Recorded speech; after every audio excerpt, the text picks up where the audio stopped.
आज कंचनपुर से लौटते समय ये जो है रास्ते में जब मोथा के लोग रैली के बाद लौट रहे थे तो जाम करके घंटों घंटा यात्रियों को परेशान किया। उसी बीच में भी आ रहा था और एमपी का गाड़ी है ऐसा बोलने पर ही सीधे अटैक किया।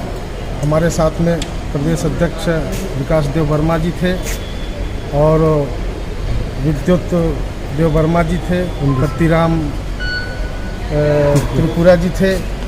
ये कैसे किस्मत ठीक था कि वो गाड़ी निकल गया। एक गाड़ी जो बोलेरो है उसको पूरा तोड़ फोड़ कर दिया और हम लोग निकल गए। हमारे जो पीएसओ जो है 4-5 फायर किया, जिसके कारण जो है वो लोग सामने नहीं आ पाया, नहीं तो ये बड़ी दुर्घटना हो सकती थी।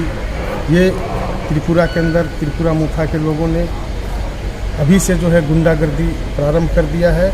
ये जनहित की बात तो नहीं बल्कि जनता को परेशान करने का काम कर रहा है। समीर उरांव, राष्ट्रीय अध्यक्ष बीजेपी एसटी मोर्चा और सांसद। আজকে আমরা কাঞ্চনপুরতে আসতেছে 4টা গাড়ি। আসার পথে আমাদের ন্যাশনাল প্রেসিডেন্ট সমীর উরানজি থা, আমি আছি আর এমডিসি বিদ্যুৎ দেববর্মা ছিল আর এমডিসি এক্স এমডিসি কতিরাম ত্রিপুরা ছিল। রাস্তার মধ্যে ওরা একদম বুঝে সুঝে জাম করে বড় মোড়াতে এই যে বনকুমারীর একটু পার হয়ে আমাদের সমীর উরানজির উপর আমার উপর 4টা গাড়ির উপর অ্যাটাক হয়েছে। কোনো ভাগ্যক্রমে আমাদের পিএসও ছিল 5 রাউন্ড গুলি করতে হয়েছে। 5 রাউন্ড গুলি করার পরে ওরা তোড়ফোড় হয়ে আমরা কোনো মতন জানে বেঁচে এখন আগরতলা এসেছি।